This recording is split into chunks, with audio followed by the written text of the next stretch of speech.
کیا U S department of state کی جانب سے منظور کیے گئے اربوں ڈالر کے دفاعی سودے محض اسلحے کی فروخت ہیں یا پھر ایک ایسے سیکیورٹی نیٹ ورک کی بنیاد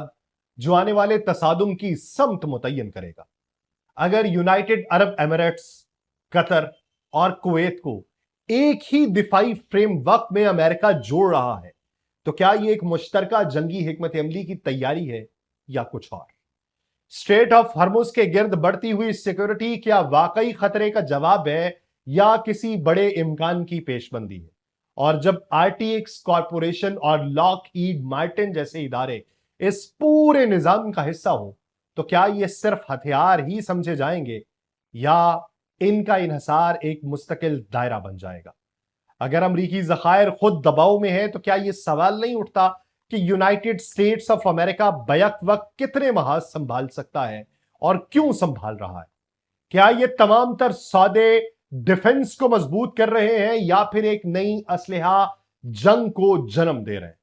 اگر کشیدگی کنٹرولڈ پریشر کی شکل میں برقرار رہتی ہے تو کیا یہ خطہ مستقل غیر یقینی میں داخل نہیں ہو رہا؟ اور سب سے اہم سوال یہ کہ کیا یہ سب کچھ جنگ کو روکنے کے لیے ہے یا اسے ایک منظم اور پہلے سے طے شدہ شکل دینے کے لیے؟ آپ سب پر سلامتی ہو، میں یاسر رشید ہوں اور آپ دیکھ رہے ہیں سنو نیوز۔ ناظرین، یونائٹڈ اسٹیٹس ڈپارٹمنٹ کی جانب سے مشرق وسطیٰ کے لیے 8.6 ارب ڈالر سے زائد کے دفاعی سودوں کی منظوری دے دی گئی۔ یہ ایک عام خبر نہیں ہے بلکہ ایک ایسا اشارہ ہے جو یہ بتا رہا ہے کہ خطے میں طاقت کا توازن اب صرف جنگ کے میدان میں نہیں بلکہ ان کے معاہدوں،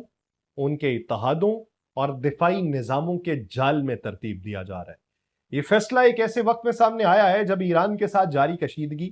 جنگ بندی کے باوجود مکمل طور پہ ختم نہیں ہوئی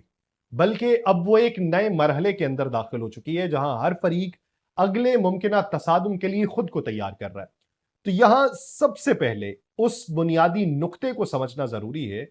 کہ یہ ایگریمنٹس جو ہیں یہ صرف ہتھیاروں کی خرید و فروخت نہیں ہے بلکہ ایک سیکیورٹی آرکیٹیکچر کی تشکیل ہے کہ جب قطر کے لیے پیٹریاٹ ایئر اور میزائل ڈیفنس سسٹم کی بحالی اور پھر سروسز کے لیے 4 ارب ڈالر سے زائد کی منظوری دی جاتی تو اس کا مطلب کیا؟ اس کا مطلب یہ ہے کہ امریکہ اپنے اتحادیوں کو صرف ایک سسٹم نہیں دے رہا بلکہ اسے ایک ایسے دفاعی نیٹ ورک کا حصہ بنا رہا ہے جو خطے میں آنے والے خطرات کا مشترکہ طور پہ جواب دے سکیں۔ کیوں؟ کیونکہ ان کے اوپر حملے ہوئے اور امریکہ کی ڈیفنس امبریلا ان کو پروٹیکٹ نہیں کر سکی،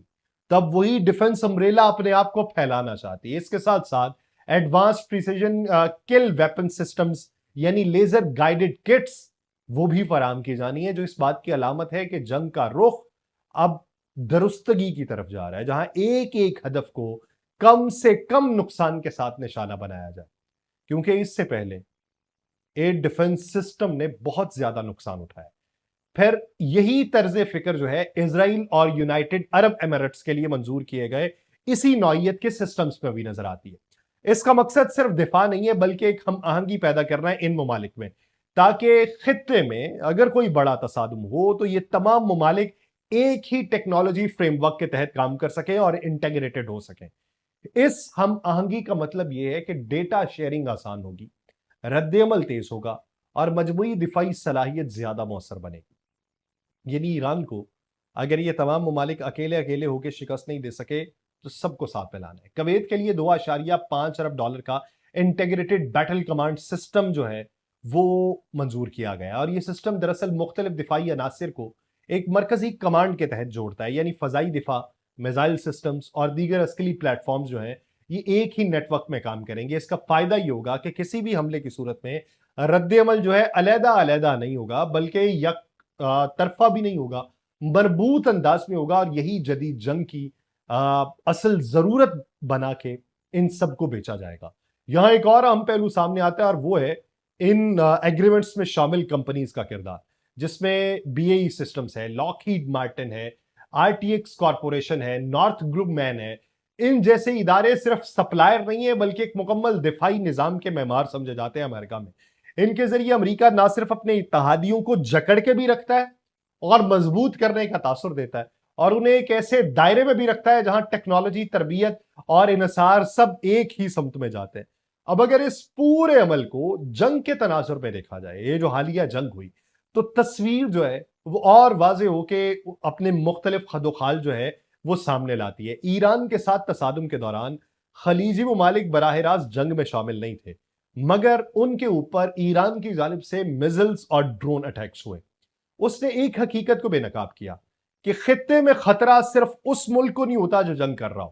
بلکہ اس کے اتحادی بھی اس کے زد میں آ سکتے ہیں۔ تو یہی وجہ ہے کہ اب انہوں نے اپنی ڈیفنس جو اسٹریٹجی ہے اس کو صرف حملہ نہیں بلکہ بچاؤ کے اوپر زیادہ مرکوز کرنا شروع کر دیا۔ اسی تناظر کے اندر اگر آپ اسٹریٹ آف ہرمز یعنی آبنائے ہرمز یعنی تنگائے ہرمز کو دیکھیں تو اس کی اہمیت کو بھی نظر انداز نہیں کیا جا سکتا۔ یہ وہ مقام ہے جہاں سے دنیا کی ایک بڑی مقدار میں تیل گزرتا ہے۔ وہاں پر کسی بھی قسم کی رکاوٹ جو ہے وہ عالمی معیشت کو ہلا دیتی ہے۔ امریکہ کی جانب سے ایک نئی سیکیورٹی کولیشن بنانے کا اندیا دراصل اسی خطرے کے جواب میں ہے۔ یعنی اگر وہاں کوئی بحران پیدا ہوتا ہے تو اس کا جواب جو ہے، جس طرح ابھی امریکہ نے کھڑے ہو کے آوازیں دی اپنے اتحادیوں کو اور کوئی اتحادی نہ آیا، تو امریکہ یہ چاہتا ہے کہ خطے کے ممالک اجتماعی طور پہ اس کا جواب دیں، نہ کہ امریکہ اکیلا انفرادی سطح پہ ان کو پروٹیکٹ کرتا رہے۔ تو اس پوری تصویر میں ایک دراڑ بھی موجود ہے اور وہ ہے وسائل کا دباؤ۔ جنگ کے دوران امریکی اسلحے کے ذخائر تیزی سے استعمال ہوئے ہیں، جس کی وجہ سے یونائٹڈ کنگڈم، پولینڈ، لیتھوینیا اور ایسٹونیا جیسے اتحادیوں کو خبردار کیا گیا کہ آپ کو جو ہتھیاروں کی فراہمی ہے وہاں پر آپ کو تاخیر ہو سکتی ہے۔ یہ غیر معمولی صورتحال ہے کیونکہ ایک طرف امریکہ نئے ایگریمنٹس کر رہا ہے، دوسری طرف اس کے اپنے جو ریزرو ہیں یہ میزلز کے یا بیٹریز کے یا جہازوں کے، وہ خود دباؤ میں ہیں۔ اور یہی وہ لمحہ ہے جہاں عالمی دفاعی مارکیٹ میں ایک نئی حقیقت سامنے آتی ہے کہ جب سپلائی محدود ہو جائے اور اس کی ڈیمانڈ بڑھ جائے تو قیمتیں بھی پھر آٹومیٹکلی بڑھ جاتی ہیں اور خریدار متبادل تلاش کرنا شروع کر دیتا ہے۔ یہی وہ خلا ہے جہاں دوسرے ممالک، خاص طور پہ چین، یہ اپنی جگہ بنانے کی کوشش کرتے ہیں۔ یعنی یہ ایگریمنٹس جو ہیں یہ صرف امریکہ کی طاقت کا اظہار نہیں ہے بلکہ یہ ایک نئے مقابلے کی شروعات بھی ہیں جہاں ہر ملک اپنی پوزیشن مضبوط کرنے کی کوشش کر رہا ہے۔ کیونکہ اگر فائٹر جیٹس کی بات کی جائے تو اس میں جو نقصان امریکہ کو اس جنگ کے اندر ہوا ہے ساکھ کا، کہ اس کے طیارے گرے، تو اس خلا کو جو پر کر رہا ہے وہ چائنا کر رہا ہے، اور کسی نہ کسی حد تک پاکستان کا JF-17 تھنڈر جو ہے اس کی مانگ کے اندر اضافہ ہونے والا ہے مزید جو پہلے ہوا۔ اب اگر اس کو سیاسی منظرنامے اور زاویے سے دیکھیں تو ڈونلڈ ٹرمپ کا کردار اور بھی عام ہوتا ہے۔ ان کی جانب سے ایران کے خلاف مزید عسکری آپشنز پہ غور کیا جا رہا ہے۔ جنگ بندی سے عدم اطمینان ظاہر کرنا اس بات کی نشاندہی ہوتا ہے کہ صورتحال ابھی مستحکم نہیں ہوئی۔ اس کا مطلب یہ ہے کہ ایگریمنٹ جو ہیں یہ کسی ختم ہوتی جنگ کے نہیں ہیں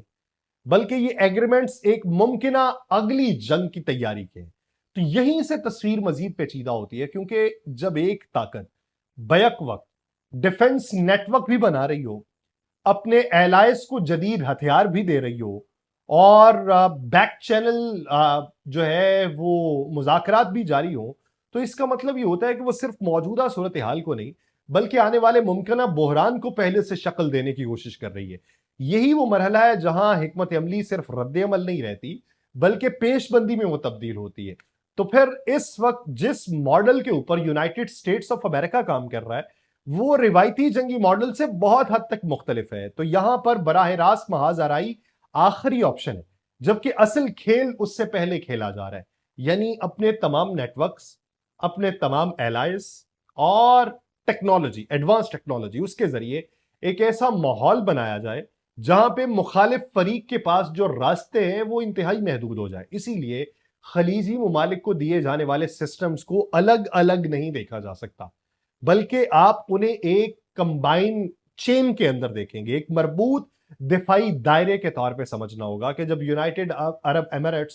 قطر اور کویت کو ایک ہی نوعیت کے ایئر ڈیفنس اور پریسیجن ویپنز جو ہیں یہ سسٹمز دیے جائیں تو اس کا مقصد صرف ان کی انفرادی حفاظت نہیں ہے بلکہ ایک ایسا کولیکٹیو ڈیفنس گرڈ بنانا ہے جو کسی بھی حملے کو ابتدائی مرحلے میں ہی روک سکے۔ اس کا عملی مطلب یہ ہے کہ اگر خطے میں کہیں بھی کوئی خطرہ پیدا ہوتا ہے، کہیں بھی کون سا، ایران کی طرف سے اگر پھر سے فائر کیے جاتے ہیں تو وہ جو معلومات ہیں وہ فوراً پورے نیٹ ورک میں پھیلیں اور پھر اس کا ریئیکشن جو ہے وہ ایک ملک تک محدود نہ ہو۔ پھر آپ اسی کو آگے بڑھائیں اور اس کو اسٹریٹ آف ہارمز کے گرد جو سیکیورٹی فریم ورک بنایا جا رہا ہے اس کے تناظر میں دیکھیں تو آپ کو صرف ایک جغرافیائی پوائنٹ کی حفاظت نہیں یہ لگے گا، بلکہ یہ عالمی معیشت کے ایک نازک حصے کو محفوظ رکھنے کی کوشش قرار دیا جائے گا اور اس پہ اپنے حساب سے قبضہ کیا جائے گا۔ دنیا کی توانائی کا ایک بڑا حصہ اسی راستے سے گزرتا ہے۔ یہاں پہ رکاوٹ کا مطلب اب دنیا نے دیکھ لی ہے کہ علاقائی نہیں عالمی بحران ہے، اور اسی وجہ سے بہت ساری جو انڈسٹریز ہیں وہ اس وقت تباہی کے دہانے پہ پہنچ چکی ہیں۔ بہت ساری ایئر لائنز جو ہیں وہ اپنے ریوائز کر رہی ہیں تمام تر جو انہوں نے پیکجز دیے ہوئے تھے، اور کچھ ایئر لائنز جو ہیں انہوں نے اپنے طیارے گراؤنڈ کر دیے ہیں۔ تو جنگی تیاری جتنی بھی جدید کیوں نہ ہو اس کی ایک قیمت ہوتی ہے، اور یہ قیمت صرف پیسوں میں نہیں بلکہ وقت، پیداوار اور سپلائی چین میں بھی ادا کی جاتی ہے۔ حالیہ کشیدگی کے دوران امریکی ذخائر پر جو دباؤ آیا ہے اس نے ایک نئی مشکل پیدا کر دی ہے کہ یونائٹڈ اسٹیٹ آف امریکہ نے اس سے پہلے جو ایگریمنٹس کیے تھے ان میں یونائٹڈ کنگڈم، پولینڈ، لیتھوینیا اور ایسٹونیا جیسے اتحادیوں کو ہتھیاروں کی فراہمی کرنا تھی،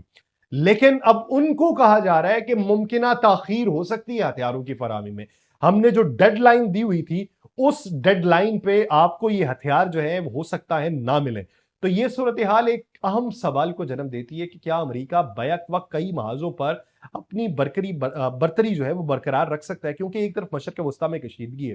دوسری طرف یورپ میں سیکیورٹی خدشات ہیں، تیسری طرف ایشیا میں بڑھتا ہوا مقابلہ ہے۔ تو اس کا مطلب یہ ہے کہ وسائل کو تقسیم کرنا پڑے گا، اور یہی تقسیم جو ہے وہ بعض اوقات فیصلوں کو مشکل بنا دیتی ہے۔ تو اس لیے اسی دوران ڈونلڈ ٹرمپ جو ہے وہ ایران کے حوالے سے سخت موقف پھر اپناتے ہیں، مزید عسکری آپشنز پہ غور کرنے کا اندیا دیتے ہیں۔ یہ ظاہر کرتا ہے کہ سیاسی سطح پر بھی دباؤ برقرار رکھا جائے، مگر دلچسپ بات یہ ہے کہ یہی دباؤ مکمل جنگ میں تبدیل نہیں ہو رہا بلکہ ایک حد کے اندر رکھا جا رہا ہے۔ اب اس حد سے کون باہر نکلتا ہے یہ دیکھنے کی ضرورت ہے، کیونکہ یہ کنٹرولڈ پریشر ہے جو دونوں طرف سے بلڈ کیا جا رہا ہے۔ اب دیکھیے کہ یہاں پہ غبارہ کس کا پھٹتا ہے۔ مجھے دیجیے اجازت، اللہ نگہبان۔